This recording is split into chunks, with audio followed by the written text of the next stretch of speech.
अब करते हैं जी question number 10 start. Question number 10 भी बेटा बहुत ईजी है, ये लॉन्ग क्वेश्चन के लिए भी आता है डिफरेंट बोर्ड के अंदर। तो बेटा ये अपने अच्छे तरीके से प्रिपेयर करना है, बहुत आसान है। पहले तो आप इसको इस तरफ ले आए, मार्कर जरा दूसरा यूज़ कर लेते हैं हम। cos 2x, ये प्लस है तो इधर आगे बेटा क्या हो गया minus sine 3x is equal to 0। अब दोनों की वैल्यू लगाते हैं। cos 2x की बेटा हमने पढ़ा था, cos 2x का क्या था फार्मूला जी, cos 2x बराबर होता है जी cos square x minus sign square x। तो जब हम cos स्क्वायर हमें साइन में चाहिए वैल्यू, तो हम क्या करते हैं इसमें पुट करेंगे cos स्क्वायर x किसके बराबर है, तो वो बराबर होता है 1 माइनस साइन स्क्वायर x के। तो ये ऑलरेडी साइन, और ये एक माइनस माइनस दो बन जाएंगे, -2 आ जाएगा, -2 साइन स्क्वायर x। और इसकी जगह बेटा हम फार्मूला लगाते हैं, साइन 3x का फार्मूला आपको आता भी है। वो क्या है जी हमारे पास, वो पहले मैंने करवाया हुआ -3 sine x minus 4 sine cube x is equal to 0। यहाँ पर आ गया 1 minus 2 sine square x minus 3 sine x minus minus हो गया plus 4 sine cube x is equal to 0। तो बेटा अब ये 4 है, बल्कि क्यूब वाला लहदा ही है, तो हम इसको तरतीब से लिख लेते हैं जी 4 साइन क्यूब x, फिर स्क्वायर वाला लिखते हैं 2 sine square x minus 3 sine x plus 1 is equal to 0। तो बेटा ये तो हमारे पास क्वाड्रेटिक इक्वेशन होता तो हम कर सकते थे, लेकिन ये हमारे पास यहाँ पे क्यूब है, तो हमें इसको साइंटिफिक डिवीजन के साथ करना पड़ेगा। वो भी आपको आती ही है, बहुत आसान है। साइंटिफिक डिवीजन में आपको पता है क्या करते हैं, कोफिशिएंट को कंपेयर करते हैं। सबसे पहले इसका कोफिशिएंट लिखते हैं जी 4 आ गया, इसका कोफिशिएंट -2 आ गया, इसका कोफिशिएंट -3 आ गया, इसका यहाँ पे कांस्टेंट 1 आ गया। तो चूंकि उसने रिमाइंडर नहीं दिया हुआ है जिसपे हमने डिवाइड करना है इसको, अगर हम 1 लेते हैं तो बाद में हम साइन के साथ 1 भी लिखेंगे, यहाँ पर मैं बाद में करता हूँ। तो 1 को पहला आपको पता है इसके एरो के साथ नीचे आ जाता है, क्योंकि 0 जमा किया जाता है पहले के साथ। 0 4 जमा 0 आंसर 4 ही आएगा। तो इसको आप करते जाएं, 1 को 4 से 4 आ गया, तो इसको सॉल्व किया तो 2 आ गया। 1 को 2 से किया तो यहाँ पर 2 आ गया, इनको सॉल्व किया -1। 1 को -1 से किया तो यहाँ -1 और -1 ये 0। तो रिमाइंडर तुम्हारे पास बेटा ये रिमाइंडर है, रिमाइंडर हमारे पास 0 बैठा है। अब आपने क्या करना है, जितनी वैल्यू उससे x की वैल्यू, एक तो आप रहा लेना पहले साइन x जी हमारे पास 1 है जो कि रिमाइंडर था, वो उसको लहदा रखना है। और इसका हम करें तो ये बेटा हमारे पास आ जाता है जी साइन इनवर्स 1, और यहाँ पर इसका जवाब आ जाएगा जी पाई। और पाई का जो जनरल वैल्यू इसकी हम लिखें जनरल वैल्यू, ठीक है। जनरल वैल्यू इसकी बेटा क्या होगी, इसको साथ साथ कर लेते हैं जी। चूंकि ये साइन है, साइन के साथ भी 2 पाई पीरियड इस्तेमाल होता है, पीरियड ऑफ साइन। यहाँ पे पहले बेटा लिख लें period of sine x is 2 पाई। तो इसकी फिर जनरल वैल्यू क्या होगी, जनरल वैल्यू बेटा इसकी हमारे पास आ जाएगी जी, यहाँ पे ऐड करेंगे जी पाई प्लस 2n पाई। और n जो है वो बिलोंग करता है किसको बेटा, इंटीजर नंबर को। तो ये हमारे पास एक तो आ गई, इसको हम फर्दर सॉल्व करते हैं। ये भी बहुत आसान है। 3 है तो x स्क्वायर से स्टार्ट किया जाएगा, 4x स्क्वायर x, अगर 4 वैल्यू हो तो x क्यूब से, 2 हो तो x से एक कम रख के स्टार्ट करते हैं। और यहाँ पे plus 2 sine x -1 is equal to 0। इस वजह से बेटा अब हमने इसको साइन x किया क्योंकि वैल्यू हमारे साइन है। अगर यहाँ पे x हो तो फिर यहाँ पर x इस्तेमाल किया जाए, यहाँ पर y हो तो फिर यहाँ पे y इस्तेमाल किया जाता है। तो अब इसको हम बहुत आसानी से क्वाड्रेटिक फार्मूला लगा सकते हैं, क्योंकि ये देखिए क्वाड्रेटिक इक्वेशन फंक्शन ही है, समझ लें यहाँ पे ट्रिग्नोमेट्रिक फंक्शन स्मॉल और स्क्वायर है, तो ये क्वाड्रेटिक फार्मूला लगा सकते हैं। a इज इक्वल टू 4 आ जाएगा, और b इज इक्वल टू हमारे पास 2 आ जाएगा, और c इज इक्वल टू बेटा -1 आ जाएगा। तो क्वाड्रेटिक फार्मूला मैं लगाता हूँ, साइन x ही लिखा जाएगा। फार्मूला क्या, -b plus -b square -4ac, ऊपर स्क्वायर रूट और नीचे आ गया जी 2a। इसी तरीके से बेटा हमने क्या करना है जी, वैल्यू पुट करनी है। -b की वैल्यू 2 है तो 2 लगा लिया, 2 का स्क्वायर -4, a की वैल्यू 4 है और c की वैल्यू -1 है। और नीचे बेटा हमारे पास 2 × 4 आ गया। इसके बाद -2 प्लस माइनस यहाँ पर आ गया जी 4 माइनस प्लस 4 जमा यहाँ पे 16 आ जाएगा बेटा। और यहाँ पर अगर हम करें तो नीचे आ जाता है जी 8। तो यहाँ पर बेटा साइन एक्स -2 प्लस माइनस ये आता है जी 20। जब आप 20 का कैलकुलेटर से स्क्वायर रूट लेंगे ना, यहाँ पे मैं आगे फर्दर ऊपर सॉल्व करने लगूँ। साइन एक्स और -2 प्लस 20 का जब आप लेंगे कैलकुलेटर के साथ स्क्वायर रूट, ठीक है, स्क्वायर रूट 20 लिखेंगे तो बेटा इसका जवाब आ जाएगा जी 205। ये एलसीएम लेके भी किया जा सकता है। अब यहाँ पे 2 कॉमन है तो -1 प्लस माइनस √5/8, ये कटिंग कर ले, 2 1 2 2 4 जार। तो फाइनली बेटा हमारे पास एक आ गया, हमने पॉजिटिव लिख ली साइन एक्स -1 प्लस √5/4, और एक बेटा हमारे पास आ जाता है कि साइन एक्स -1 माइनस √5/4। क्योंकि अब यहाँ पर हम इसको सब को सॉल्व करते हैं तो हमारे पास वैल्यूज क्या आती है, देखें -1 लिखा, ठीक है, इसके बाद बेटा आपने क्या किया प्लस √5 लिखा, ठीक है, इसके बाद बेटा अब अपने फ्रैक्शन के नीचे पहले इनको ही डिवाइड कर ले, चाहे मैं इनको पहले डिवाइड कर लेते हैं जी √5। इसको किया तो जो बेटा हमारे पास जो आंसर आ रहा है उसको डिवाइड हमने कर लेना किसके 4 पे, तो 4 पे जब डिवाइड किया जाए तो फाइनली बेटा हमारे पास जो आंसर आता है वो आता है 0.3090। तो इधर आगे साइन हो जाएगा इन्वर्स, तो बेटा शिफ्ट करके इसका इन्वर्स भी निकाल लेते हैं।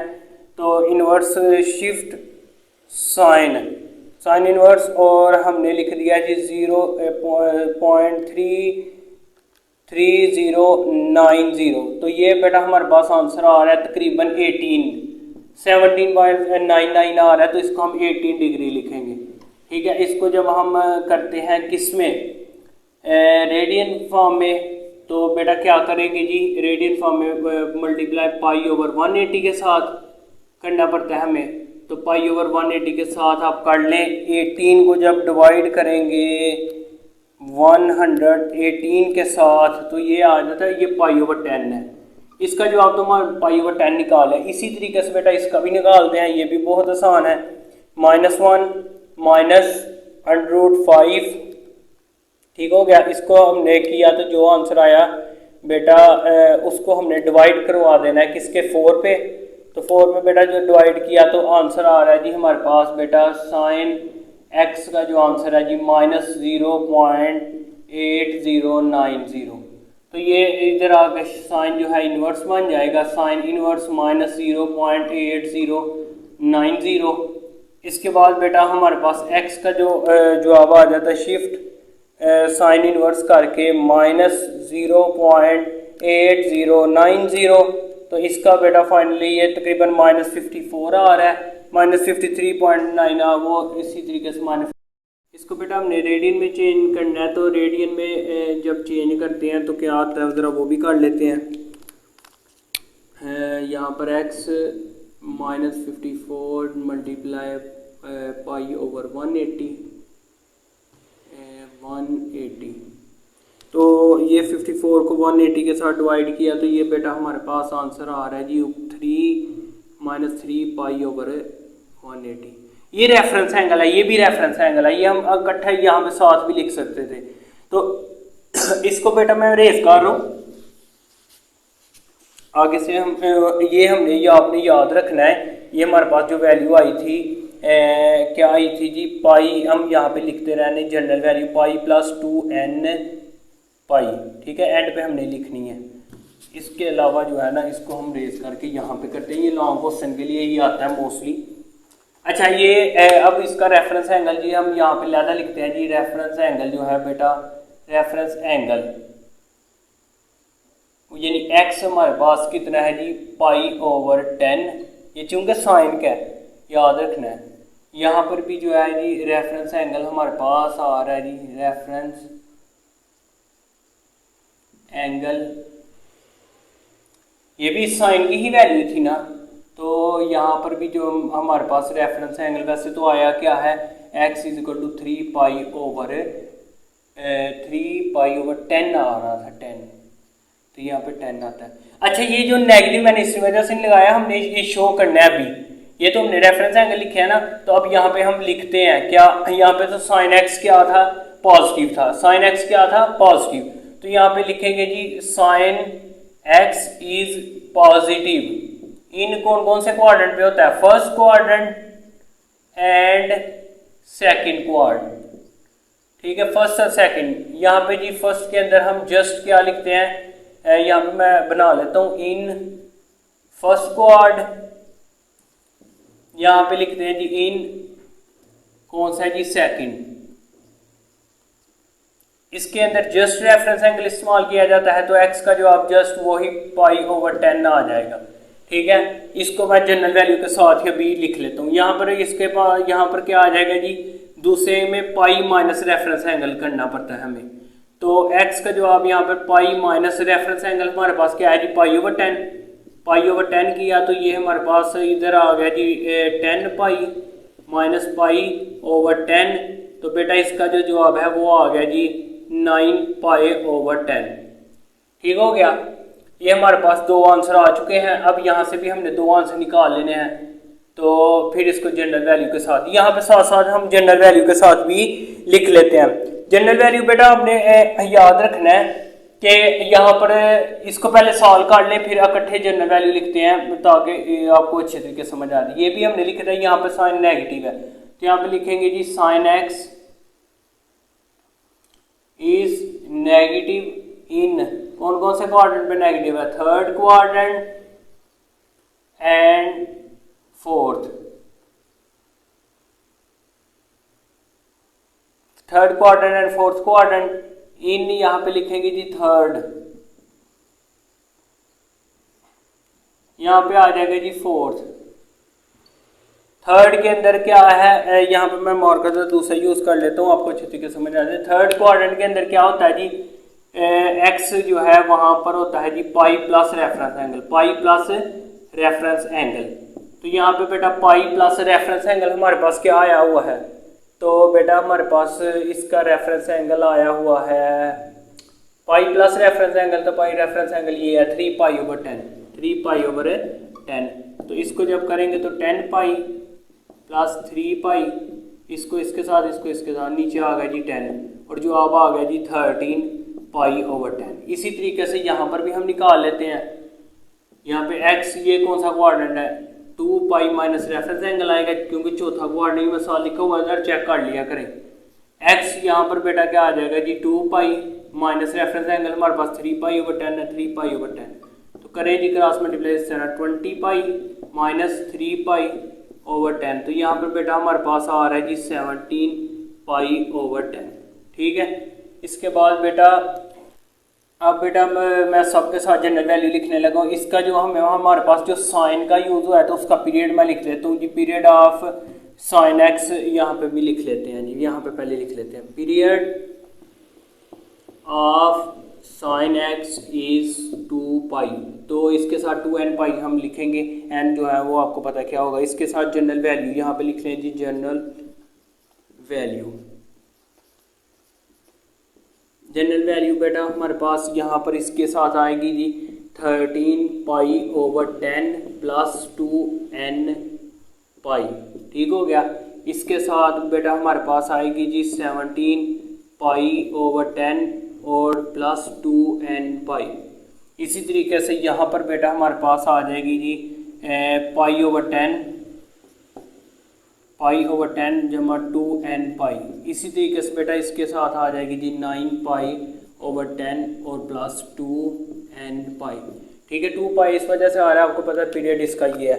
तो यहाँ पर भी एक हम साइन 1 किया था, तो बेटा साइन 1 तो हमारे पास 90 डिग्री का होता है, हमने रेस कर दिया, शायद मैंने पाई लिखा था तो वो π/2 काट ले।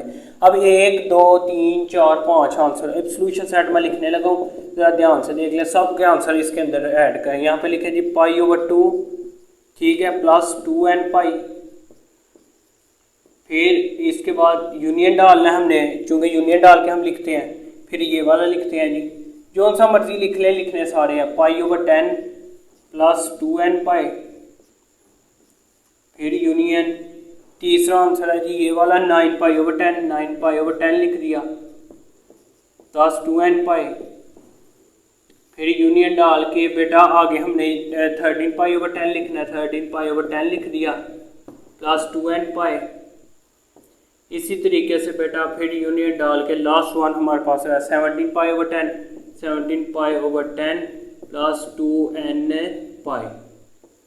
इसी तरीके से बेटा हमारी ये वाले 2 क्वेश्चन कंप्लीट हो चुके हैं। फाइनल बहुत लेंथी क्वेश्चन हो गए थे, तो ये सारे के सारे क्वेश्चन जो है इसी टाइप के हैं बेटा, है तो बहुत आसान है। अच्छे तरीके से आप सीखें। किसी किस्म की कोई भी प्रॉब्लम, किसी किस्म का कोई भी क्वेश्चन पूछना हो तो मुझे कमेंट्स में ज़रूर बताएं। इसको अपने दोस्तों के साथ ये शेयर ज़रूर करें ताकि वो भी इससे फ़ायदा कर सकें, और ज़्यादा से ज़्यादा इस चैनल को लाइक सब्सक्राइब शेयर ज़रूर करें ताकि मेरी आने वाली वीडियो ईज़िली वॉच कर सकें और ईज़िली सीख सकें।